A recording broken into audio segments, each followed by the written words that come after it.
Salut à tous, aujourd'hui on va faire une vidéo un peu différente de d'habitude. Avec l'actualité autour des joueurs binationaux, on va s'amuser à imaginer un 11 des joueurs qui auraient pu porter le maillot du Cameroun.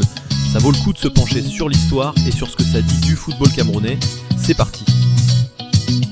Gardien de but, Abdoulaye Edel, né à Yaoundé, il a gardé les cages du Paris Saint-Germain avant de devenir international arménien. Pas trop connu mais vaut la peine de le mentionner.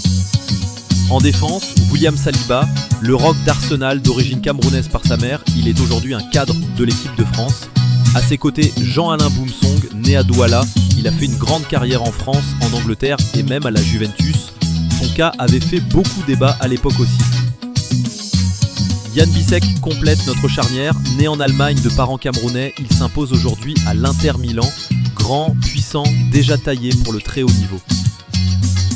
Sur le côté droit, Sacha Boy, défenseur de formation française mais avec un père camerounais, barré en équipe de France pourrait opter pour la Belgique.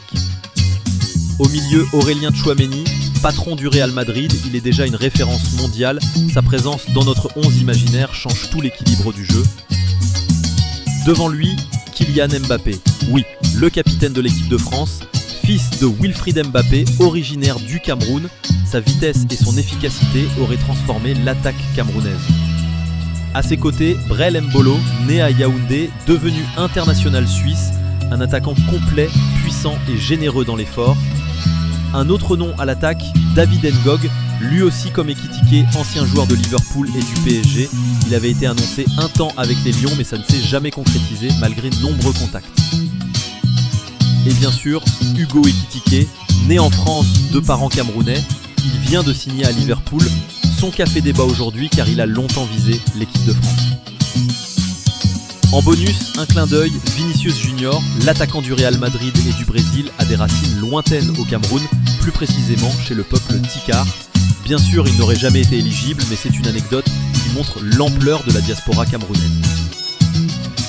Puis, comme entraîneur, le meilleur joueur de tous les temps, Monsieur Samuel Eto'o. Alors, quand on regarde ce 11, la question se pose. Le problème du Cameroun, est-ce vraiment le talent ?